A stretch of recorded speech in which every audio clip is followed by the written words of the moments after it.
चलिए लग गया ना।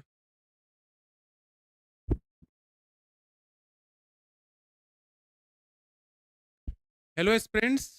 और पहले तो सभी मेंस में चयनित अभ्यर्थियों को बहुत बहुत शुभकामनाएं कि आपने एक लंबी जर्नी के बाद एक सफलता के एक अंतिम मुकाम पे पहुंच रहे हैं।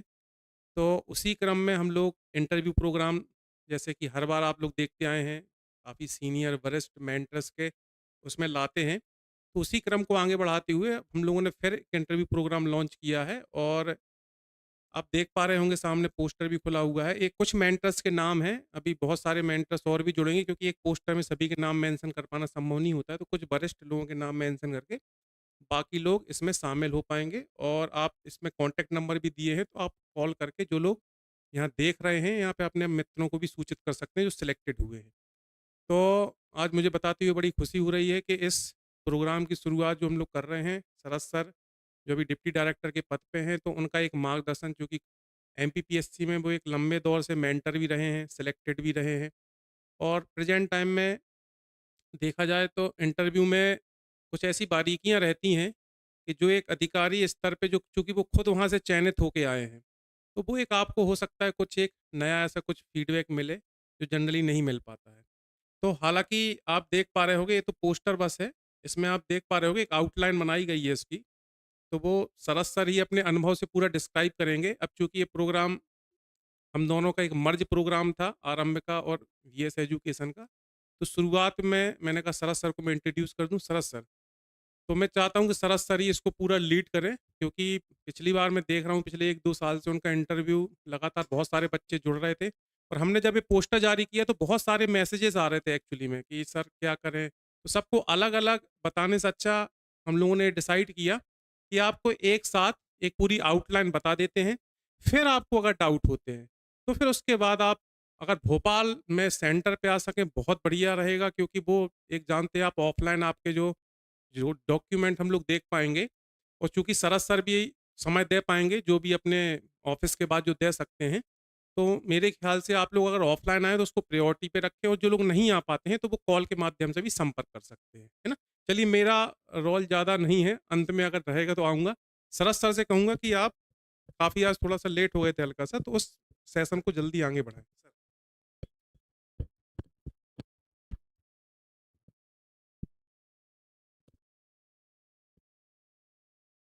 थैंक्स। मार्कर रखा हुआ था वो वाला। अ, आप सभी को वेलकम। आज के सेशन में हम लोग जो देखने वाले हैं, मैं एक बार करके पहले आपको पूरी चीज़ें समझा देता हूँ, फिर अपन इस पर आगे बढ़ेंगे। देखिए, 2021 का जो पीएससी का जो रिज़ल्ट आया हुआ है मेंस का इंटरव्यू के लिए, हम इस चीज़ को पूरा डिस्कस करने वाले हैं।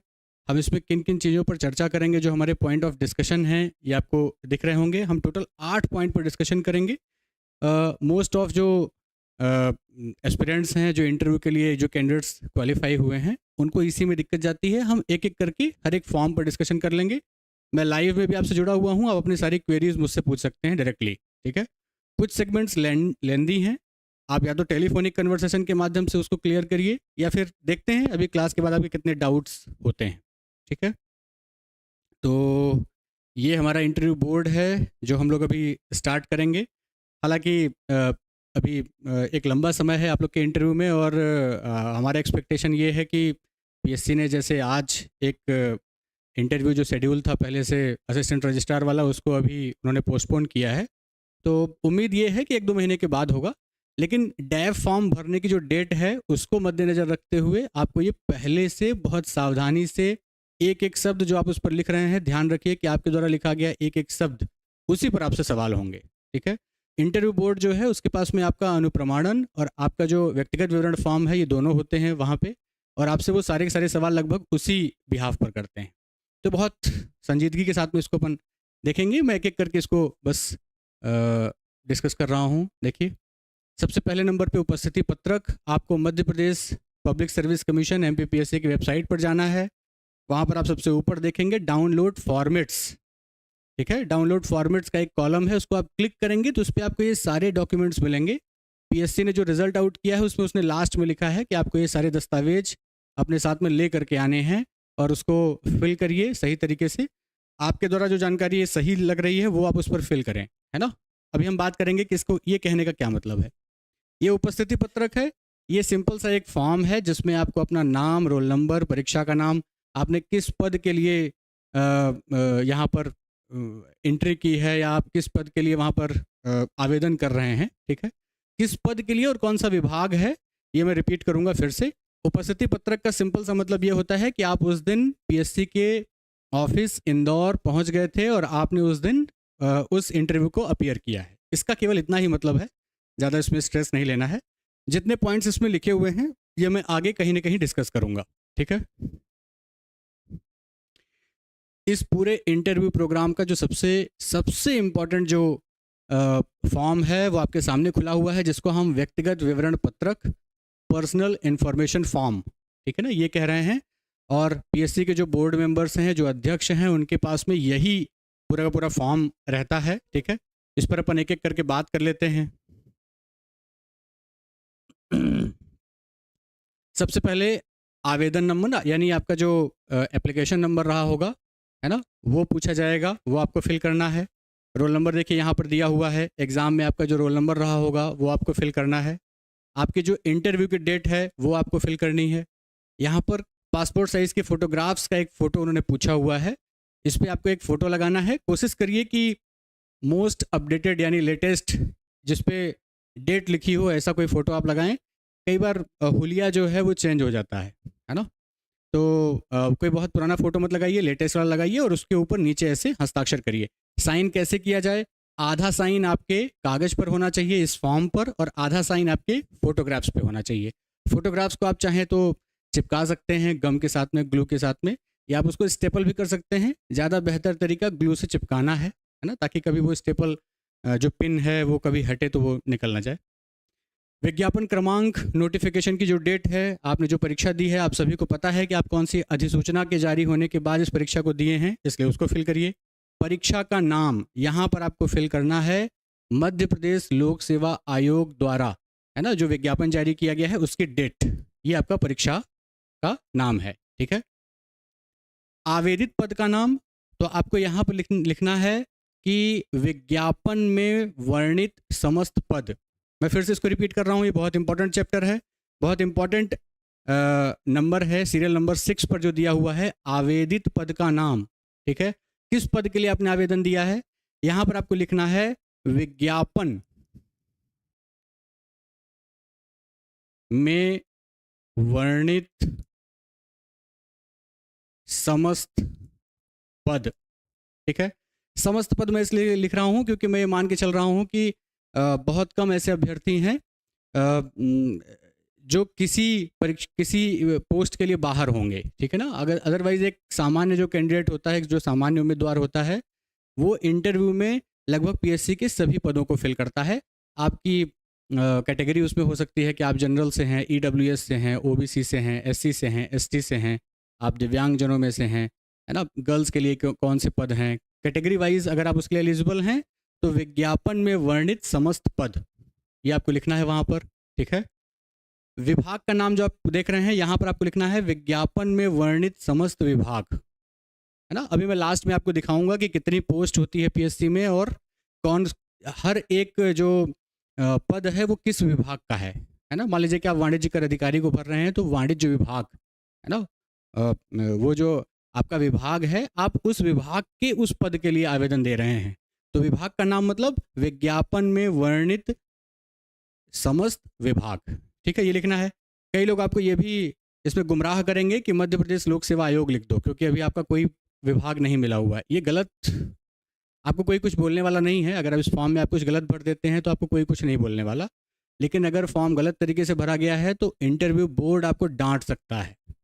वो आपसे पूछेगा कि विभाग के नाम में आपने मध्य प्रदेश लोक सेवा आयोग लिख दिया है, और आप बोलेंगे कि सर विभाग तो अभी क्लियर ही नहीं था, इसलिए हमने सोचा कि चूंकि आयोग ही अभी परीक्षा ले रहा है तो क्यों ना उसी को लिख दिया जाए। तो वही बोलेंगे कि आप, है ना, इसकी एक जो समझ है कि उस पर क्या लिखना चाहिए था आपको जानना चाहिए।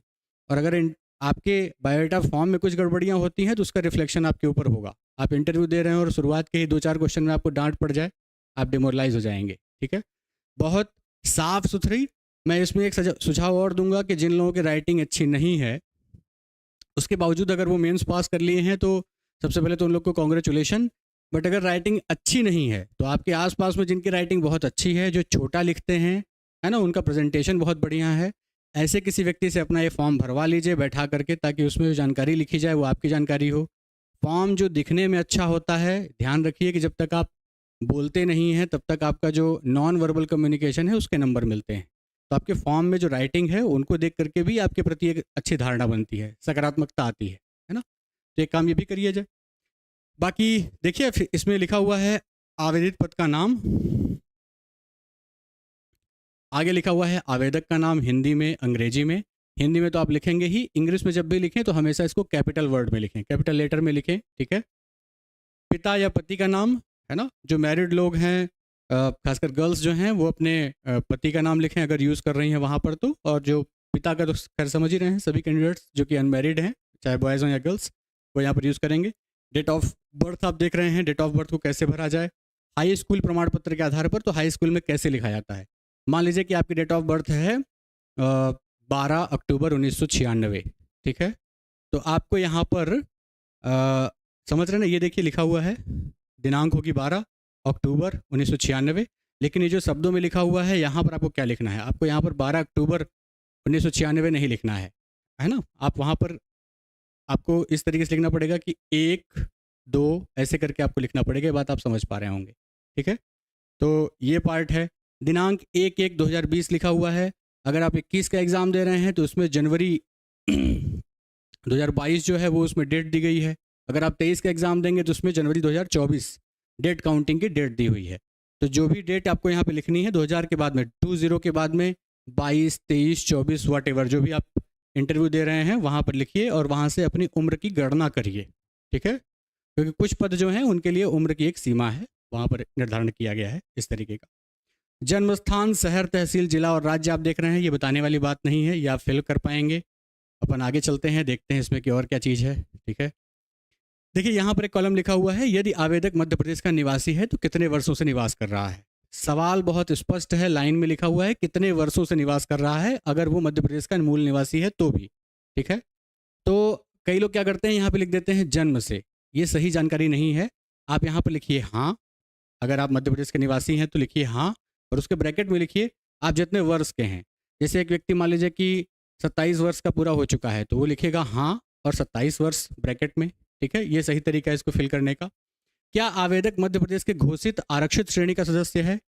पहली बात तो ये कि क्या आपको रिजर्वेशन मिलता है, अगर हाँ तो आपको लिखना है हाँ, है ना। कई बार लोग इसको मिस कर देते हैं और यहाँ पर सीधे अपना वो पंजीयन क्रमांक डालते हैं जिसके तहत उनको आरक्षण मिला है, ठीक है। ओबीसी का जो सर्टिफिकेट होता है, ईडब्ल्यूएस का जो सर्टिफिकेट होता है, आपकी जो भी कैटेगरी है उसके हिसाब से। तो पहले यहाँ पे लिखिए हाँ, यदि हाँ तो अपने वर्ग, है ना, अंकित करें और सक्षम प्राधिकारी द्वारा वांछित प्रपत्र में जारी प्रमाण पत्र प्रस्तुत करें। तो यहाँ पर बहुत ध्यान देने वाली बात है, आपको हाँ लिखना है, उसके बाद में आपको लिखना है जो प्रमाण पत्र आपको जारी किया गया है उसमें एक नंबर दिया हुआ है, वो बहुत यूनिक नंबर है क्योंकि वो केवल आपको आपकी पहचान से जुड़ा हुआ है कि आपको आरक्षण किस कैटेगरी में दिया गया है। आप ईडब्ल्यूएस में हैं, ओबीसी में हैं, नॉन क्रीमी लेयर हैं, एससी हैं, एसटी हैं, दिव्यांग हैं, वट एवर जो भी कुछ है उन सभी को फिल करिए। जारी प्रमाण पत्र का क्रमांक, इसमें गलती जो करने वाले लोग हैं वो जनरल के लोग हैं या ऐसे लोग जिनको आरक्षण नहीं मिलता। वो लोग क्या करते हैं, जारी प्रमाण पत्र क्रमांक जो आप देख रहे हैं यहाँ पे लिखते हैं नहीं, आपको नहीं नहीं लिखना है। जिन लोग को रिजर्वेशन नहीं मिलता वो सिर्फ यहाँ ऊपर लिखेंगे नहीं, और उसके बाद पूरे के पूरे फॉर्म में आपको ऐसे क्रॉस, ठीक है, सिंपल से ऐसे क्रॉस लगाइए। आपको कहीं पर भी नहीं लिखने की जरूरत नहीं है। आपको ये समझना चाहिए कि कौन सा सवाल आपके लिए है और कौन सा नहीं है। अगर आप आरक्षण की सीमा में आते ही नहीं हैं और आपने ऊपर ही नहीं लिख दिया है तो फिर नीचे के किसी भी जवाब को देना आपके लिए सही नहीं है, ठीक है। अब हम नीचे भी नहीं नहीं लिखें, ये गलत बात है, ठीक है। दिनांक लिखा हुआ है और मैं उसके सामने लिखूं नहीं तो ये गलत चीज़ है, तो वहाँ पे आपको क्या करना है, क्रॉस लगाना है, ठीक है। देखिए अगले पेज पे पहुँच रहे हैं। आप में से अधिकांश लोग ऐसे होंगे जो कि किसी क्षेत्र में रह के पढ़ाई कर रहे हैं, लेकिन आपका मूल निवास, मूल जिला जो आप देख रहे हैं वो कुछ और है या किसी और जगह के आप रहने वाले हैं। यहाँ पे दो तरीके का एड्रेस है, वर्तमान डाक का पता, है ना, जहाँ पे आप रहते हैं या आप चाहते हैं कि आपसे पत्राचार, है ना, संवाद, या अगर पीएससी आपको कुछ भेजता है, कोई डॉक्यूमेंट भेजता है, आपके चयनित होने का प्रमाण पत्र भेजता है, या एक लेटर भेजता है आपको बताने के लिए कि आप सफल उम्मीदवार हैं, आपका सिलेक्शन हो गया है, तो किस पते पर भेजे। वर्तमान पता कई बार क्या होता है, हम शहरी क्षेत्र का देते हैं ये मान करके कि ये आसान होगा, ठीक है, या कई लोगों के फादर या पेरेंट्स जो हैं वो जॉब में होते हैं, या कई लोग खुद भी जॉब में होते हैं और तैयारी कर रहे होते हैं। जो आपकी सिचुएशन है उसके अकॉर्डिंग फिल करिए, दोनों पता आप यहाँ पर है, ठीक है। लेकिन ये बात ध्यान रखिएगा कि आप यहाँ पर जो भी कुछ लिखेंगे, आपका वर्तमान पता और आपका मूल निवास स्थान यानी मूल जिला, आप जितनी ज़्यादा इसमें अलग अलग जानकारी लिखेंगे, आपसे इंटरव्यू में उतने ज़्यादा सवाल होंगे। फ़र्ज़ कीजिए कि एक बच्चा जो बैतूल का रहने वाला है, वो इंदौर में रह के तैयारी करता है, तो उससे इंदौर के बारे में भी सवाल पूछा जाएगा। इंदौर शहर, इंदौर ज़िला, इंदौर संभाग, इंदौर की सामाजिक, आर्थिक और राजनीतिक पृष्ठभूमि, और बैतूल के बारे में उससे सवाल किए जाएंगे, जहाँ वो पैदा हुआ, जहाँ उसकी शुरुआती एजुकेशन हुई है, ठीक है, और आगे चल करके चूँकि इंदौर जैसे शहर में वो रहा वहाँ पर, ठीक है। आप जिन जिन शहरों में रहे हैं, आपसे वो सभी कुछ उम्मीद करते हैं कि एक प्रशासनिक दृष्टिकोण आपके अंदर डेवलप हो पाया कि नहीं। आप समाज को देख करके, उसकी गतिविधियों को देख करके सब कुछ समझ पाते हैं कि नहीं। आप अपनी रणनीतियों को, आप जनता के लिए जो नीतियाँ बननी चाहिए उसको आप किस हद तक समझ पाते हैं, ये भी एक पॉइंट होगा, ठीक है। ये एड्रेस है, इसको आप फिल करिए। आधार कार्ड नंबर और मेल आईडी वगैरह दिए हुए हैं, इसको भी देखिए। मोबाइल नंबर 2 आपको देने हैं, ये एक सिंपल सी जानकारी है, इसमें कुछ खास है नहीं बताने के लिए, ठीक है। अब हम आते हैं जो आपका शैक्षणिक जो योग्यताएं हैं वो आपको कैसे फिल करनी चाहिए। हाई स्कूल आप देख ही रहे हैं, यहाँ पर लिखा हुआ है बोर्ड या विश्वविद्यालय। मान लीजिए कि आप मध्य प्रदेश बोर्ड के पढ़े हुए व्यक्ति हैं, ठीक है ना, तो माध्यमिक शिक्षा मंडल जिसको हम कह रहे हैं, बोर्ड का नाम डालिए, या अगर आप ऐसी किसी यूनिवर्सिटी से पढ़े हुए हैं तो उस यूनिवर्सिटी का नाम यहाँ पर डालिए। वर्ष आपको डालना है जिस वर्ष में आपने परीक्षा पास की है। परंपरागत रूप से देखा जाए, जो ट्रेडिशनल तरीका है, उसमें जनरली बच्चे जो हैं स्कूल से मार्च अप्रैल के महीने में उनकी परीक्षाएं पूरी हो जाती हैं और गर्मी के दिनों में उनका रिजल्ट आ जाता है।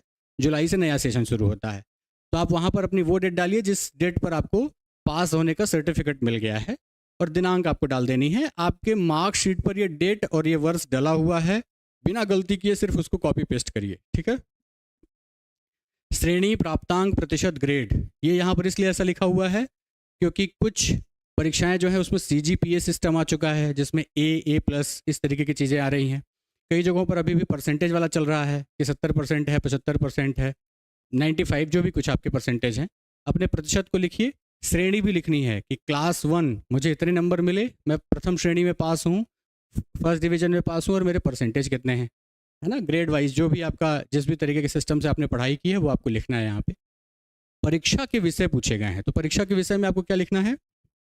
मान लीजिए कि आप हाई स्कूल से पढ़े हुए हैं MP बोर्ड से, तो वहाँ पर आपको जो सामान्य अनिवार्य जो विषय होते हैं वो सभी के सभी, तो आप सिंपल से यहाँ पे लिखिए कि सभी अनिवार्य विषय, ठीक है। अगर आप इतना भी लिख देते हैं तो चीज़ें चल जाएंगी। लेकिन आगे जैसे आप देखेंगे ग्रेजुएशन वगैरह में क्या होता है, जैसे एक बच्चा BA की पढ़ाई कर रहा है और समाजशास्त्र, इतिहास और राजनीति शास्त्र मान लीजिए कि उसके विषय हैं ग्रेजुएशन के, और उसको 2 सब्जेक्ट और एडिशनल पढ़ना पड़ता है, हिंदी और इंग्लिश।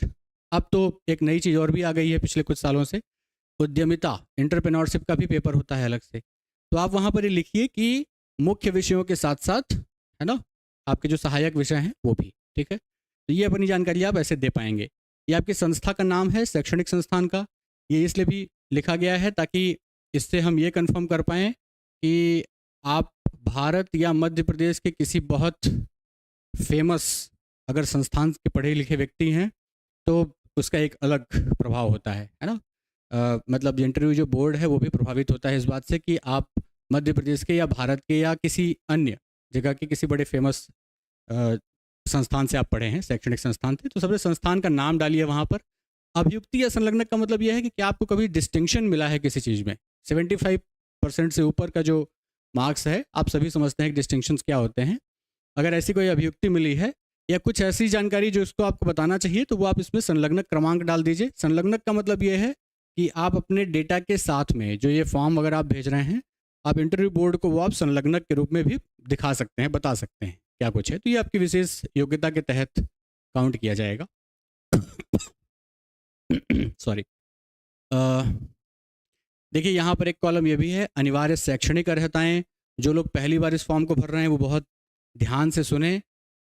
ये पीएससी का जो फॉर्म आप देख रहे हैं, ये जो एमबीबीएस के अभ्यर्थी जो पीएससी की परीक्षाएं देते हैं या जो अन्य अभ्यर्थी देते हैं, उनसे वो कुछ अलग तरीके की अनुशंसाएं मांगता है, इसलिए वो जानकारी भी इनसे मांगी गई हैं। ठीक है। अनिवार्य शैक्षणिक में आप देख रहे हैं, आपसे पीएससी क्या उम्मीद कर रहा है कि आप सिंपल ग्रेजुएट हों। आपसे वो कहीं नहीं कह रहा है कि नहीं आप केवल इंजीनियरिंग के स्टूडेंट होने चाहिए, केवल साइंस के होने चाहिए, केवल कॉमर्स के हों या केवल बीए के हैं। भारत का, मध्य प्रदेश का हर वो व्यक्ति जो कि ग्रेजुएट है वो इस परीक्षा में शामिल हो सकता है। ये अनिवार्य शैक्षणिक अर्हता है।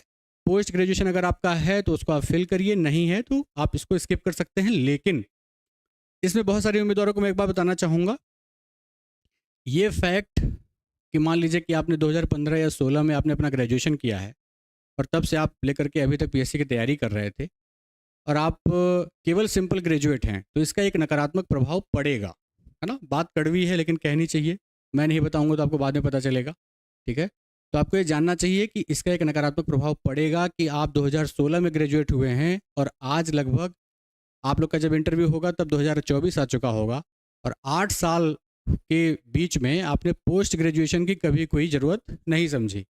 जनरली सिविल सर्विसेज में ऐसा ट्रेंड माना जाता है कि वही बच्चे आते हैं जिनका पढ़ाई लिखाई में थोड़ा रुझान होता है। ठीक है। तो कोशिश करिए कि पोस्ट ग्रेजुएशन वगैरह में किसी भी तरीके से, चाहे वो डिस्टेंस यूनिवर्सिटी हो, इग्नू हो, या आपके जो भी जिस भी शहर में आप हैं, जो नियरेस्ट आपकी यूनिवर्सिटी है, वहाँ पर कुछ भी एक ऐसा पोस्ट ग्रेजुएशन का कोई कोर्स अभी भी उसमें एडमिशन लीजिए। कम से कम आपको बताने के लिए रहेगा कि नहीं सर मैंने अप्लाई किया हुआ है, मेरा फर्स्ट ईयर रनिंग है, अभी फाइनल डिग्री नहीं मिली है ना। क्योंककि आप जब इसको ब्लैंक छोड़ते हैं इसका एक नेगेटिव इम्पैक्ट जाता है। वैसे भी पीएससी की तैयारी में आप जिस भी विषय को पढ़ रहे हैं, चाहे आप पॉलिटिकल साइंस को देख लीजिए, आप लोग पब्लिक एड पढ़ते हैं, है ना, पेपर 2 में, चाहे आप पॉलिटी को देख लीजिए, ज्योग्राफी को देख लीजिए, आपने जिन भी विषयों को पढ़ा है आप लगभग उसको इतना डेप्थ में पढ़ते हैं कि आपका जो मास्टर्स का सिलेबस होता है लगभग वो उससे मैच करता है। मास्टर्स में हो सकता है कि थोड़ा सा और डेप्थ में पूछ लिया जाए, लेकिन लगभग आपका लेवल वही रहता है। तो अच्छा है, कम से कम आप पोस्ट ग्रेजुएशन और आगे की पढ़ाई अगर आप कंटिन्यू करते हैं तो वही एक अच्छी बात है। देखिए इसमें एक कॉलम और भी है, अन्य वांछित अर्हताएं। ये पीएससी के एसएएस और एसएफएस की परीक्षा देने वाले जो अभ्यर्थी हैं उनके लिए नहीं है। तो बिल्कुल इस चीज़ को लेकर के निश्चिंत हो जाइए, ये आपके लिए नहीं है, इसमें कोई टेंशन नहीं है। अतिरिक्त महत्वपूर्ण अर्हताएं, जो भी मैं बात ऊपर कह रहा था कि एमबीबीएस के और पीएससी बहुत सारी और भी वैकेंसी निकालती है साल भर में, जिसमें ग्रेजुएशन के अतिरिक्त अन्य जो अर्हताएं हैं वो भी उसमें रिक्वायर्ड होती हैं। इसके अलावा एक चीज़ और होती है, कई पद ऐसे होते हैं जिसमें अनुभव भी मांगा जाता है, लेकिन आप जो परीक्षा दे रहे हैं उसमें ऐसा कुछ नहीं मांगा गया है। तो अतिरिक्त महत्वपूर्ण अर्हताएं वाला जो कॉलम है इसको ड्रॉप कर दीजिए, छोड़ दीजिए। या इसमें आप बहुत करेंगे तो देखिए आपको क्या करना चाहिए, इसको सिंपल तरीके से, ठीक है ना, आप इसको ड्रॉप कर दीजिए या इसको ऐसे एक लाइन खींच करके छोड़ दीजिए, सिर्फ एक लाइन खींच करके। आपको इसको हर एक कॉलम को ऐसे क्रॉस करने की ज़रूरत नहीं है। आप समझ रहे हैं कि आपका फॉर्म बहुत गंदा दिखाई देगा, है ना, ये बहुत अच्छा प्रेजेंटेशन नहीं है। तो मैं सिर्फ इतना सजेशन दे रहा हूँ कि आप सिंपल सी एक लाइन खींच करके, है ना, सिंपल सी एक ऐसी लाइन खींच करके अपना ओपिनियन, अपनी जानकारी दे दीजिए कि नहीं ये जो कॉलम है ये मेरे लिए वैलिड नहीं है। दैट्स इट, इसके अलावा कुछ भी नहीं। ठीक है, चलिए आगे देखें। बिंदु क्रमांक 20 जो आप देख रहे हैं, विज्ञापन अनुसार वांछित अनुभव, जिसकी बात मैं भी कर रहा था। आप जिस एग्ज़ाम को दे रहे हैं वहाँ पर आपसे अलग से कोई अनुभव नहीं मांगा जा रहा है। सभी लोगों को एक तरीके से तौला जाएगा। वहाँ पर सभी लोग इंटरव्यू दे रहे होंगे, जिनकी उम्र ज़्यादा होगी, जिनकी उम्र कम होगी, उन सभी के लिए मानक एक जैसे हैं। उसमें कुछ भी ज़्यादा अनुभव और कम अनुभव जैसी कोई चीज़ नहीं होती। तो बिल्कुल इस चीज़ को लेकर के छोड़ दीजिए। ठीक है, यहाँ पर जो बात कही जा रही है वो वही अनुभव प्रमाण पत्र के लिए है। जैसे मैं इसमें एक एग्जांपल दे दूं कि कौन लोग इसको फिल करते हैं। आपको नहीं फिल करना है, बट एक एग्जांपल दे दें। चिकित्सा अधिकारी के रूप में जो अभी एक कुछ वैकेंसीज आई थी पिछले साल, उनमें से कुछ भर्तियां हुई और उसमें जिन लोगों का सिलेक्शन हुआ है उनसे कहा गया था कि अगर आप किसी सरकारी या निजी हॉस्पिटल में काम करते हैं तो वहाँ का आपको अनुभव प्रमाण पत्र देना पड़ेगा। ये उनके लिए है। तो आप समझ रहे हैं ना कि किस तरीके के पदों के लिए है। आप लोग को इसको बिल्कुल फिल नहीं करना है। आप सिंपल सा इस कॉलम में, है ना, क्या करना है आपको, सिंपल सी एक लाइन ऐसे खींच दीजिए बस। ठीक है, और आगे बढ़िए। कॉलम नंबर 21 कहता है कि अगर आप मध्य प्रदेश शासन के अंतर्गत किसी सरकारी अथवा अशासकीय, ठीक है ना, अर्धशासकीय भी हो सकता है, सेमी गवर्नमेंट वाली जॉब भी हो सकती है, ऐसे किसी पद पर अगर सेवारत हैं तो उसका विवरण यहाँ पर दीजिए, अपनी सैलरी बता दीजिए। जो लोग अभी पिछले वाले में सेलेक्ट हो गए हैं लेकिन उनको अपेक्षित पद नहीं मिल पाया, वांछित पद नहीं मिल पाया, हो सकता है कि वो क्लास 3 में सेलेक्ट हो गए हो सकता है कि क्लास 2 के किसी ऐसे पद को उन्होंने धारण किया है या उस पर उनका सिलेक्शन हुआ है, वो सेटिस्फाइड नहीं है, आगे और इंटरव्यू देना चाहते हैं और अच्छी पदों के लिए अपग्रेड करना चाहते हैं अपने आप को। ये कॉलम उनके लिए है। अपने पद का नाम लिखिए, किस कार्यालय में आप काम करते हैं, किस विभाग के तहत आप आते हैं, कब से आपने अपनी नौकरी स्टार्ट की है, कब तिथि तक, मतलब क्या अभी आज दिनांक तक आप जब ये इंटरव्यू दे रहे हैं तब भी आप उसमें जुड़े हुए हैं या आपने वो वाली जॉब छोड़ दी है उसके बाद आप आए हैं, ठीक है। नियुक्ति का प्रकार कैसा है, क्या आप नियमित कर्मचारी हैं, संविदा पर हैं यानी कॉन्ट्रैक्ट पर हैं, या जो भी कॉलम लिखे हुए हैं वो आप देखेंगे इस पे, ठीक है ना। तो आप जिसको फुलफिल करते हैं उसको बताइए। कुल मासिक वेतन आपका कितना है। कुल मासिक वेतन और वेतनमान में थोड़ा सा डिफरेंस है ना। पीएफ और टीए डीए सब जो चीज़ें आप लोग समझते होंगे कि सरकारी सिस्टम में जो है कुछ चीज़ें आपको अलाउंसेस भत्ते के रूप में मिलती है। तो कुल वेतन आपका ज़्यादा होगा, वेतनमान आपका कम होगा, ठीक है। इन हैंड सैलरी कितनी मिलती है और टोटल कितनी बनती है, दोनों में अंतर होता है, थोड़ा सा गैप है, जो सरकारी लोग हैं वो जानते होंगे। यहाँ आपको नंबर डालना है अपने ऑफिस का और ये एनओसी के लिए है। मैं फिर से इसको रिपीट कर रहा हूँ, ये जो कॉलम है ये नो ऑब्जेक्शन सर्टिफिकेट, देख रहे हैं यहाँ पे लिखा हुआ है अनापत्ति प्रमाण पत्र। आपने अगर अपने विभाग को सूचित किया है कि आपने पीएससी की अगली परीक्षा दी है और आप अपने पद को चेंज करने के लिए प्रयास कर रहे हैं, आप अपने बेहतर भविष्य के लिए प्रयास कर रहे हैं, तो क्या आपने विभाग से एनओसी ली हुई है, नो ऑब्जेक्शन सर्टिफिकेट, अनापत्ति प्रमाण पत्र ली है, तो उसको आप दर्ज करिए। और पीएससी का जो बोर्ड होगा, जो पीएससी का कार्यालय है, वो सिलेक्शन के बाद देखेगा कि आपने अपने विभाग से एनओसी ली थी या नहीं, है ना। उस पर पूरी चीज़ें दर्ज होनी चाहिए। ये कॉलम देखिए, 22 नंबर का जो कॉलम आप देख रहे हैं ये बहुत इंपॉर्टेंट है।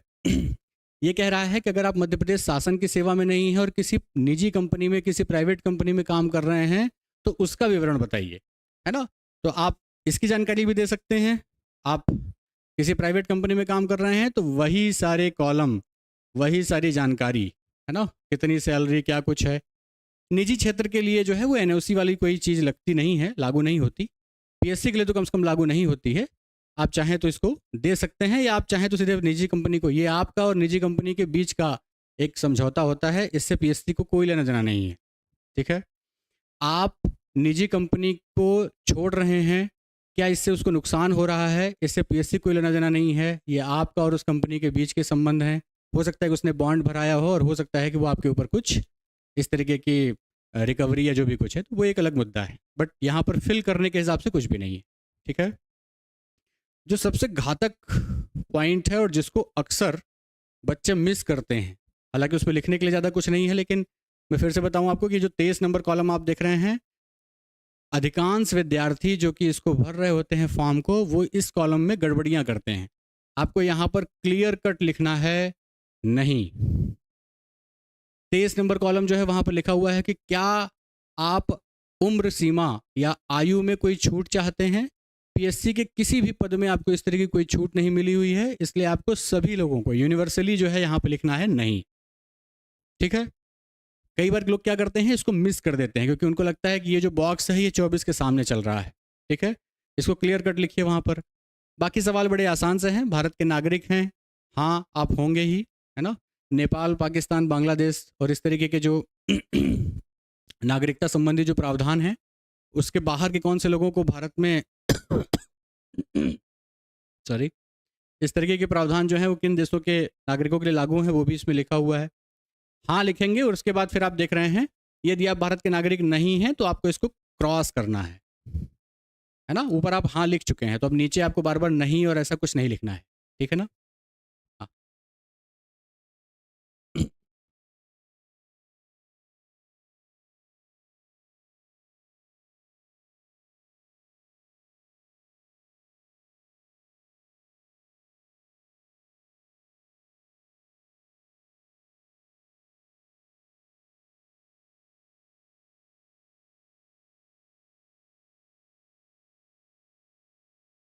चलिए आगे कंटिन्यू करें इसको। 25वां जो कॉलम है वो पूछ रहा है कि आप मैरिड हैं या नहीं, ठीक है। फिर ये पूछ रहा है कि यदि हाँ तो आपकी एक से अधिक जीवित पत्नियां हैं या पति हैं। ये कॉलम तो मेरे हिसाब से आप लोग भर लेंगे, इसको बताने की ज़रूरत नहीं है, ठीक है। क्या आप दिव्यांग श्रेणी में आते हैं? हाँ है तो वो बताइए, है ना। फिर दिव्यांगता की जो आपकी प्रतिशत है, श्रेणी है, वो सारी चीज़ें आपसे पूछी जाएंगी, उसको आप इस पर फिल करिए, ठीक है। आपका अगर विकलांगता वाला सर्टिफिकेट वगैरह बना हुआ है, बना ही होगा अगर आप हैं तो आप ये पूरी जानकारी यहाँ पर लिखेंगे, ठीक है।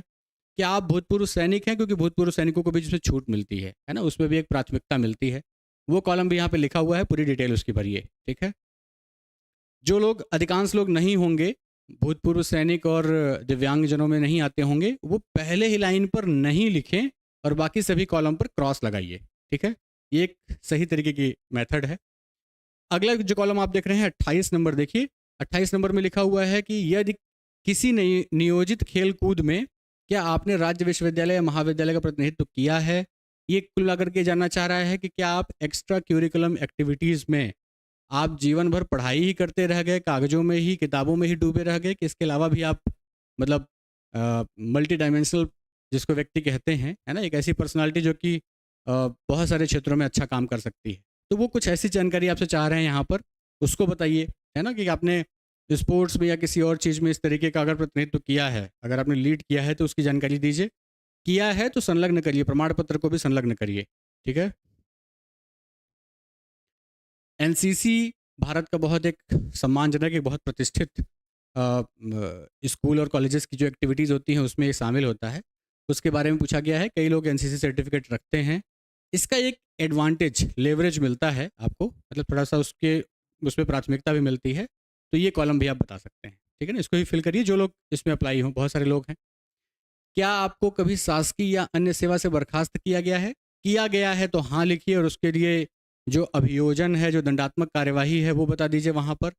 बहुत सारे लोग आप में से ऐसे होंगे जिनके ऊपर ये नहीं है, तो उनको बिल्कुल नहीं लिख करके आगे बढ़ जाना है, ठीक है। क्या आपको यूपीएससी या मध्य प्रदेश लोक सेवा आयोग के द्वारा कभी वंचित किया गया है? मेरे हिसाब से नहीं किया गया होगा, तभी आप लोग आज एग्ज़ाम दे रहे होंगे। नहीं किया गया है तो नहीं लिखिए। किया गया है या कभी इस तरीके की कोई आपके ऊपर घटना हुई है तो उसको भी बताइए, है ना। देखिए, आपको यहाँ पर हाँ लिखने से कोई वंचित नहीं कर रहा है, आपको परीक्षा से कोई डिबार्ड नहीं कर रहा है।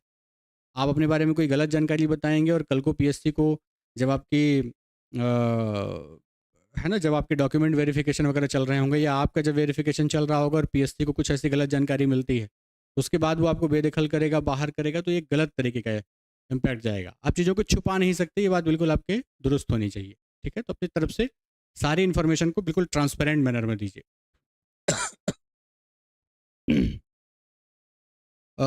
अगला है, माननीय हाई कोर्ट के निर्णय के तहत आपको परीक्षा साक्षात्कार में सम्मिलित किया गया है?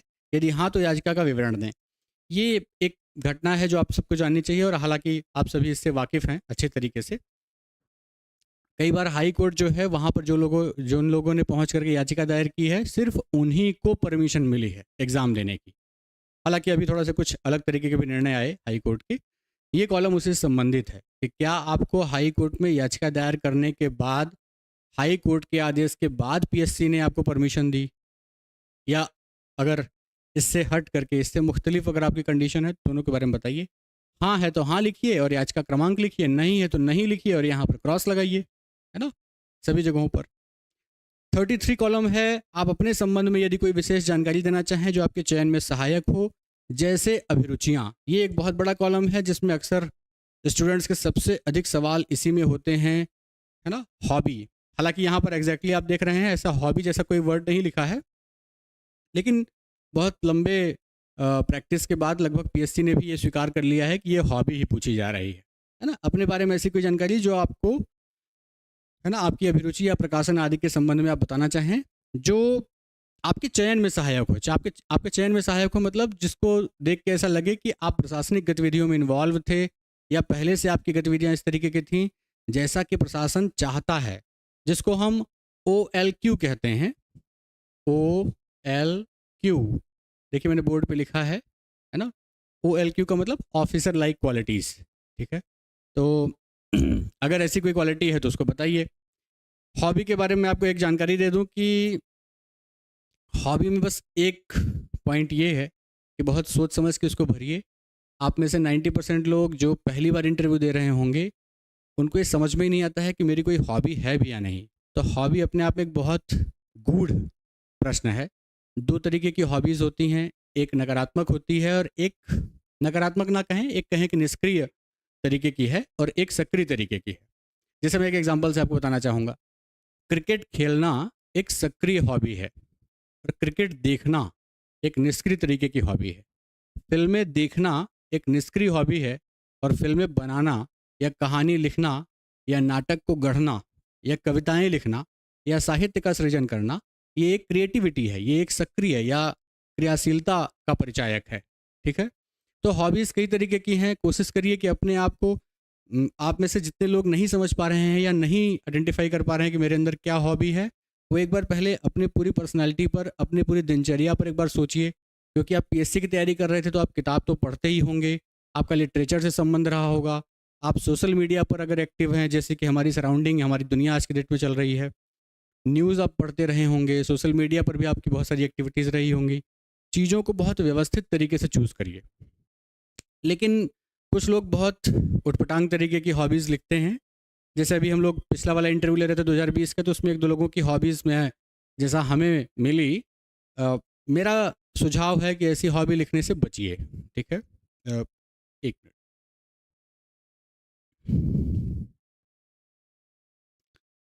ऐसा सजेशन इसलिए है क्योंकि कुछ लोगों ने अपनी हॉबी में ये लिखा हुआ था, जैसे एक बच्चे ने ये लिखा हुआ था कि अ, उसे बच्चों के साथ खेलना पसंद है।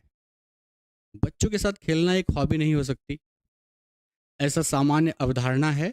बुद्धिजीवियों का जो समाज है या जो पीएससी का एक वरिष्ठ जनों का जो एक समूह वहाँ बैठा हुआ है, इंटरव्यू पैनल बैठा हुआ है, वो कई बार या कई लोग ये लिखते हैं कि बुजुर्गों के साथ में बात करना, है ना? हॉबी का मतलब देखिए क्या होता है?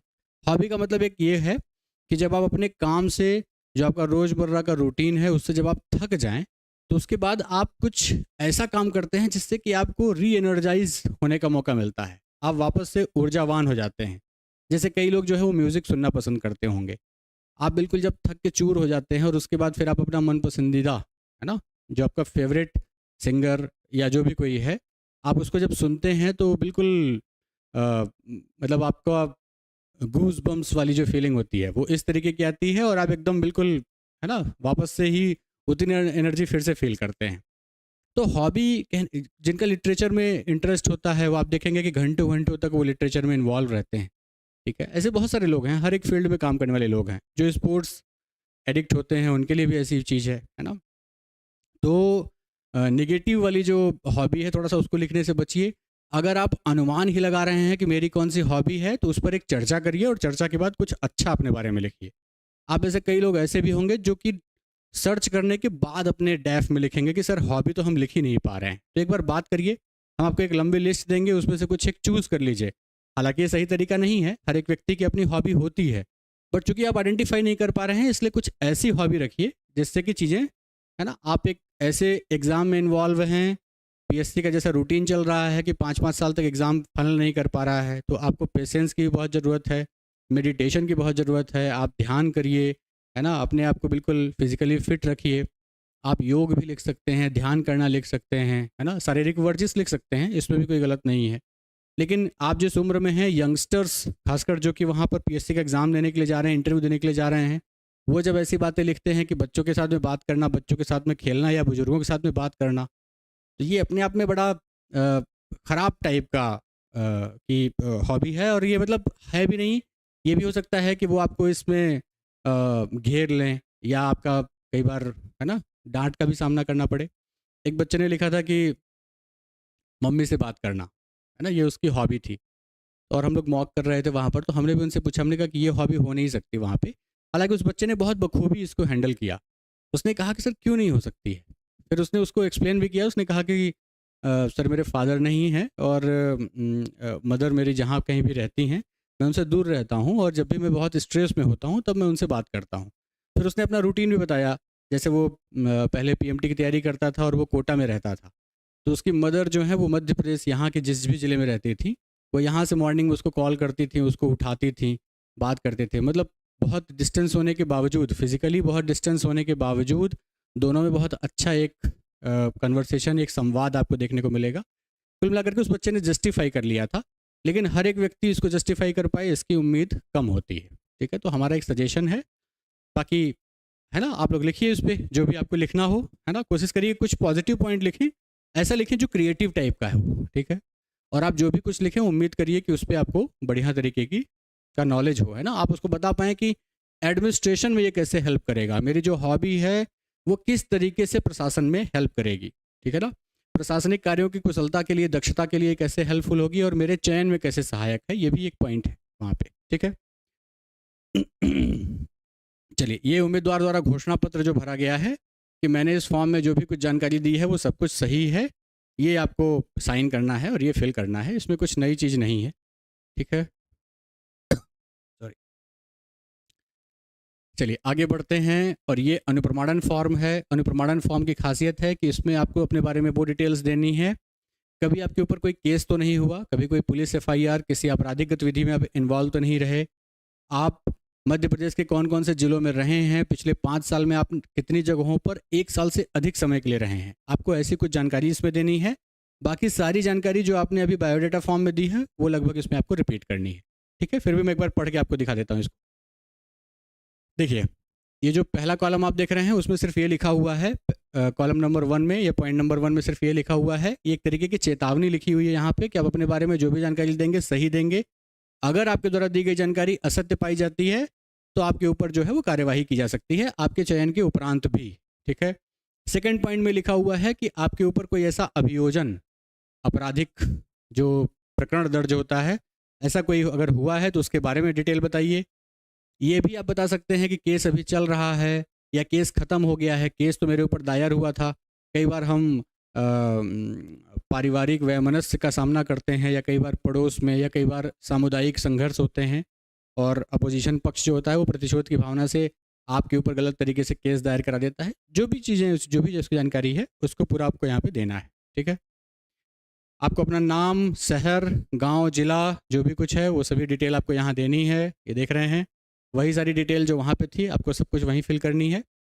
ये कॉलम नंबर जो 7 आप देख रहे हैं, यहाँ पर ये लिखा हुआ है कि आप पिछले 5 वर्षों में भारत के या मध्य प्रदेश के कौन कौन से जिलों में या जिन जिन स्थानों में आप रहे हैं उसका विवरण दीजिए, ठीक है।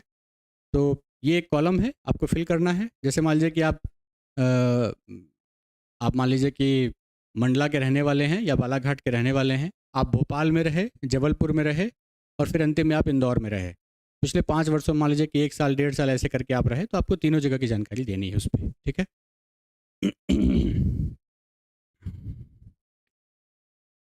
ये पिता और आपका जो पारिवारिक पृष्ठभूमि है उस पर जो एड्रेस वगैरह है वो सब पूछा जा रहा है, ठीक है। पिता या माता आपके अगर किसी सरकारी नौकरी में हैं तो उनके बारे में विवरण दे दीजिए, उनकी जानकारी बता दीजिए, ठीक है। आपकी उम्र क्या हो गई है, आप किस वर्ग से हैं, यही सारी सामान्य जानकारियां हैं यहाँ पर। यहाँ पर स्कूल का विवरण पूछा गया है, ये आपका मेल आईडी और बाकी सब कुछ। अगर आप किसी जॉब में रहे हैं तो उसके बारे में बता दीजिए। अगर पिछली सेवा से आपको बेदखल किया गया है, पिछले किसी ऑफिस से आपको बाहर निकाला गया है तो क्यों निकाला गया है, कहीं ऐसा तो नहीं कि किसी गलत तरीके की कार्यवाही या किसी गलत तरीके के आचरण की वजह से आपको बाहर किया गया और उसके बाद फिर आप पीएससी में दोबारा से अपीयर हो रहे हैं, ठीक है, या किसी अन्य शासकीय विभाग के तहत, तो ऐसी कुछ जानकारी भी यहाँ पे पूछी गई है। आप देखिए यहाँ पर कि आप कभी गिरफ्तार किए गए हैं, आप पर कभी मुकदमा चलाया गया है, नज़रबंद रखे गए हैं, ऐसे कुछ विवरण पूछे गए हैं। मेरे हिसाब से तो आप लोग नहीं लिखेंगे। 2 उम्मीदवार पिछली बार ऐसे थे जिनके ऊपर ऐसी कार्यवाही चल रही थी, मैं उनको भी बता रहा हूँ, और अभी जो लोग नए होंगे उनको भी बता दूंगा उसमें कि आप इस पर अपनी सही जानकारी फिल करिए, है ना। ये आपको ट्रांसपेरेंट होने के लिए मतलब आप सशक्त होंगे, आप इससे कमज़ोर नहीं होंगे कि आप अपने बारे में कुछ ऐसी जानकारी दे रहे हैं जिससे आप भविष्य में फंस जाएं। ये एक अच्छी इन्फॉर्मेशन है, पॉजिटिव तरीके से इसको दीजिए, ठीक है। आप सब कुछ सही होगा तो आपको बिल्कुल सही तरीके से चीज़ें मिलेंगी। ये सारे वही विवरण दिए गए हैं। ये फॉर्म इसलिए इम्पोर्टेंट है क्योंकि इसमें लास्ट में देखिए यहाँ 18 नंबर पे कॉलम में पूछा गया है कि क्या आप भारत सरकार या मध्य प्रदेश शासन के द्वारा किसी प्रतिबंधित संगठन या संघ के मेंबर तो नहीं रहे हैं। मेरे हिसाब से तो नहीं रहे होंगे, बट एक बार देख लीजिए, अगर ऐसा कुछ रहा है तो वही बताइए, है ना। देखिए ये जो कॉलम आप देख रहे हैं 19 नंबर का, ये बहुत इंपॉर्टेंट है क्योंकि यहाँ पर लिखा हुआ है कि आप जब चयनित होंगे आपका जब सिलेक्शन हो जाएगा तो उसके बाद आप अपना जो एड्रेस दे रहे हैं वहाँ के आपके मोहल्ले के 2 ऐसे लोगों के नाम आपको यहाँ पे लिखने हैं जिनसे आपके बारे में वो जानकारी प्राप्त कर सकें। जो विवरण आप दे रहे हैं वो विवरण उनसे क्रॉस चेक किया जा सके। ठीक है, ये दोनों लोगों के नाम आपको लिखने हैं, कॉलम 1 कॉलम 2, और फिर नीचे आपको मैं प्रमाणित करता हूँ ये वाली जानकारी लिखी हुई है, इसको बता दीजिए। ठीक है। ये अभिवचन पत्र है जो पीएससी ने आपसे मांगा है। अभिवचन पत्र जो आप देख रहे हैं उसका मतलब ये है कि ओबीसी को आरक्षण को लेकर के पीएससी में एक नया विवाद है, जिसमें आप देख रहे हैं कि सारे ही रिजल्ट जो हैं वो 87 और 13 दोनों अलग अलग आ रहे हैं। आपको इसमें सिर्फ ये बताना है कि आप प्रावधिक वाले भाग में हैं या मुख्य भाग में हैं। आप जिस भी हिस्से में आते हैं इस पूरे फॉर्म में अपनी डिटेल को फिल करके और यहाँ नीचे साइन करके और आप उसको सबमिट करिए। पीएससी आपसे सिर्फ ये उम्मीद कर रहा है। उसकी क्या प्लानिंग है वो तो आगे चल करके पीएससी ही बताएगा, बट फिलहाल ये फॉर्म आपसे क्या उम्मीद कर रहा है वो मैंने बता दिया है। ठीक है। ये एक घोषणा पत्र है जिसमें पीएससी ने कहा है कि आप इससे पहले यूपीएससी और एमपीपीएससी या किसी अन्य संस्था के द्वारा कभी भी सरकारी नौकरी के लिए आपको वर्जित नहीं किया गया है, आपको कभी बाहर नहीं कर दिया गया। जैसे मेरे एक सीनियर थे जिन्होंने पीएससी में मुख्य परीक्षा में एक बार हिंदी के पेपर में जो लेटर का प्रारूप पत्र जो आता है आप सभी ने देखा होगा, मुख्य परीक्षा की तैयारी करने वाले जो लोग हैं या इंटरव्यू दे रहे जो विद्यार्थी हैं वो जानते ही होंगे। उसमें उन्होंने एक बार अपना नाम लिख दिया था, अपना नाम और रोल नंबर, इवन उन्होंने अपना डिस्ट्रिक्ट भी डाल दिया था उस पर। और उसके बाद से 2008 की जो पीएससी है उसमें उनको बाहर कर दिया गया और पीएससी ने उनको लाइफ टाइम के लिए, हमेशा के लिए बैन कर दिया, है ना। एक्सक्लूजन जिसको हम कह रहे हैं कि विवर्जित कर देना, उस अभ्यर्थी को दोबारा कभी भी पीएससी देने का मौका नहीं मिलेगा। ठीक है, तो ये घोषणा पत्र है, आपको बताना है कि आपके ऊपर ऐसी कभी कार्यवाही नहीं हुई है।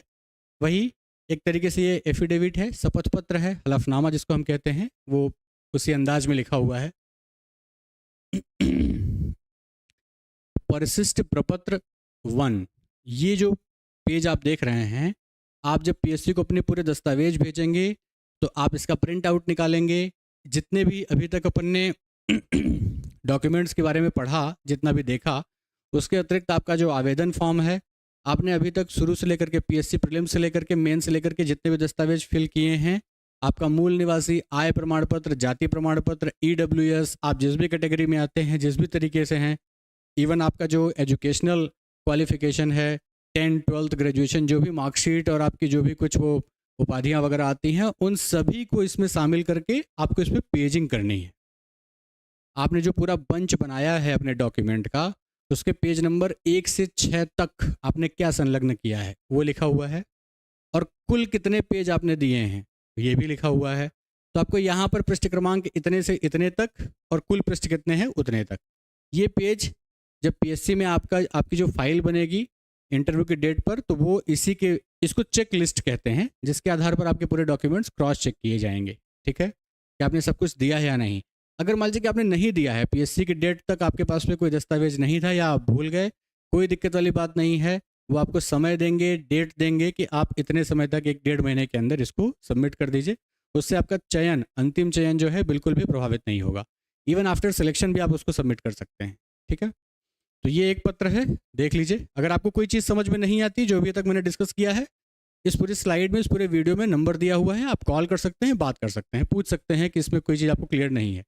बाकी आप भोपाल सेंटर पे ऑफलाइन आ करके और व्यक्तिगत तौर पे मिल करके हॉबी पर या किसी और चीज़ पर अगर आपको कोई कन्फ्यूज़न है, आप बिल्कुल बेझिझक सवाल करें, हम उसका जवाब देंगे। हम जो भी इंटरव्यू कंडक्ट करने वाले हैं उससे पहले हम आपको एक लंबा सेशन लेकर के उस पर काफ़ी कुछ सवाल बताएंगे भी। ठीक है, ये लास्ट कॉलम है जिसको हम अग्रमान्यता पत्रक कह रहे हैं। ठीक है, अग्रमान्यता पत्रक कहने का एक सिंपल सा मतलब ये है, पीएससी के जितने पद हैं उसमें से किन पदों को किस कॉलम में भरें। जनरली हम एक सामान्य धारणा बना लेते हैं कि सबसे ऊपर डिप्टी कलेक्टर होता है। हमने पीएससी में कई बार बच्चों से जब मॉक किया तो उनसे पूछा भी कि आपने पहले नंबर पर डिप्टी कलेक्टर को ही क्यों रखा है, तो उनका जवाब होता है कि सर पीएससी में ये सबसे पावरफुल पोस्ट है। ऐसा कहना और ऐसा जवाब देना सही नहीं है ना, ये उचित उत्तर नहीं है। कौन से पद को आप किस कॉलम में रखेंगे और आपकी रैंक कैसे आएगी और कौन सा पद आपको मिलेगा, इसका निर्धारण इसी के आधार पर होता है। आप देखिए यहाँ पर बहुत सारे पोस्ट हैं, मैं अभी सिर्फ ये आपको नहीं बताने वाला हूँ क्योंकि इसका कोई यूनिवर्सल नियम नहीं है। आपके जो पद यहाँ पे दिए गए हैं इनका कोई भी यूनिवर्सल नियम नहीं है कि हमेशा इसी पद को ऊपर रखा जाए। इवन आपने देखा भी होगा कई बच्चे जो यूनिफॉर्म को लेकर के बहुत इन्फ्लुएंस्ड होते हैं, वो कई बार डीएसपी को ऊपर रखते हैं, है ना? डीसी उनके लिए प्रायोरिटी पे नहीं होता है। या और भी बहुत सारे ऐसे लोग हैं, जैसे मेरी एक फ्रेंड है जिसने एडी एजुकेशन को, उसने उस पद को टॉप पे रखा था, सबसे पहले नंबर पे। डीसी को भी उसने उसके बाद रखा हुआ था। एक दो लोगों को मैं और भी जानता हूँ जिन्होंने महिला एवं बाल विकास विभाग जो है उसको टॉप प्रायोरिटी पे रखा हुआ था। अभी भी वो लोग काम कर रहे हैं, अच्छा काम कर रहे हैं, है ना? जिनका सेगमेंट कुछ अलग तरीके का है, जिनका विज़न कुछ अलग तरीके का है। इसमें जो पद दिए गए हैं उनका चयन, उनका निर्धारण, उनकी वरीयता, उनकी प्राथमिकता कि किस पद को मैं किस नंबर पे रखूं और मुझे वो कैसे मिलेगा, इसके लिए तो देखिए ये हर एक व्यक्ति के लिए, जैसे आज ही मैं 2-4 लोगों से बात कर रहा था जो लोग इस पर डिस्कशन कर रहे थे, उनमें से बहुत सारी जो गर्ल्स हैं उन्होंने डीएसपी की पोस्ट को फिल करने की सहमति नहीं दी। उन्होंने कहा कि सर हमें इसको फिल नहीं करना है। उनकी वरीयता क्रम अलग होगी, लड़कों की अलग होती है। कई बार इसमें 2-3 चीज़ें काम करती हैं, वो भी मैं आपको बताना चाहूँगा।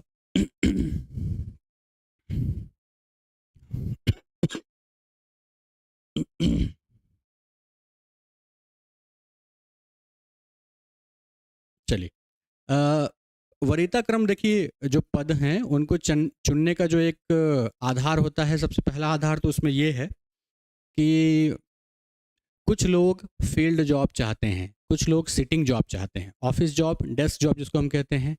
ऐसे काम जिसमें मुझे अपने ऑफिस में बैठना है, फाइलें चेक करनी है, पॉलिसीज़ बनानी है, या भारत सरकार या मध्य प्रदेश सरकार की तरफ से जो भी कुछ योजनाएं आ जाती हैं उनको सही तरीके से क्रियान्वित करना है, मॉनिटरिंग करना है। हेड ऑफिस वगैरह में जनरली इस तरीके के पोस्ट होते हैं, ठीक है? इसको हम ऑफिस जॉब या डेस्क जॉब कहते हैं। कई लोग जो कि मेंटली प्रिपेयर होते हैं कि नहीं साहब, हम को तो फील्ड जॉब ही करनी है, हम एक जगह बैठना नहीं चाहते, हमको घूमना ठीक लगता है ना? पब्लिक से बात करना, जनता से जा कर के उनकी समस्याओं के बारे में चर्चा करना अच्छा लगता है। तो कुछ पद ऐसे हैं जो फील्ड जॉब के हैं, कुछ पद ऐसे हैं जो डेस्क जॉब हैं। अब इसका डिस्कशन जो है जब आप लोग आमने सामने होंगे, ये जो क्वेश्चन दिया गया है, जो मोबाइल नंबर दिया गया है, उस पर आप कॉल करके पूछ सकते हैं, उस पर हम डिस्कशन कर लेंगे। एक दूसरी प्रायोरिटी, बहुत सारे लोगों से जब मैं बात कर रहा था तो देखा, उसमें से अधिकांश लोगों ने बड़े बेबाक तरीके से ये कहा कि सर इसमें से कौन कौन सी ऐसी पोस्ट हैं जिसमें गाड़ी मिलती है ना? नो डाउट ऑफिसर शाही के लिए आपको ये देखना ही पड़ेगा, है ना? अब तो जो नए यंगस्टर्स आ रहे हैं उनके अंदर भी ये ललक है इस तरीके की। जिसमें से कुछ पद ऐसे हैं, फील्ड जॉब सारे के सारी ऐसी नहीं है जिसमें आपको गाड़ी मिलती ही हो, अधिकांश फील्ड जॉब में गाड़ी मिलती है। डेस्क जॉब जो होती है, ऑफिस जॉब, उसमें गाड़ियाँ मिलना थोड़ा सा कम संभावना होती है, बट अधिकांश ऐसी हैं जिसमें मिलती है, ठीक है? तो ये भी कुछ कॉलम है। और तीसरी चीज़ जो आप देख रहे हैं कि कई लोग बड़े बेबाक तरीके से ये पूछते हैं कि सर इसमें ठीक ठाक कि उसमें क्या मिल जाएगा, ये भी एक कॉलम लोगों ने रखा है। तो ये कुछ ऐसे डिस्कशन है जिसको आप जब सामने होंगे या टेलीफोनिक कन्वर्सेशन, तभी हम इसको कर पाएंगे, ठीक है? तो ये हमारी तरफ से था। अगर पीएससी के फॉर्म भरने में आपको कोई दिक्कत जा रही है अभी भी, तो इस वीडियो को आप शेयर कर सकते हैं अपने दोस्तों को और सभी को, और आप हमसे सवाल कर सकते हैं, ठीक है? आपको अगर कुछ ऐसी जानकारी जो इस वीडियो के बाद भी ऐसा लग रहा है कि अस्पष्ट है, आप बिल्कुल कॉल करके बात करिए, ठीक है? व्हाट्सअप नंबर भी दिया हुआ है, आप उस पर शेयर करके आप कुछ भी पूछ सकते हैं। मेरी तरफ से इतना ही है, बाकी आप मुझे चैट के माध्यम से बताएंगे, ठीक है? चलिए, बहुत बहुत धन्यवाद। Thank you, thanks a lot.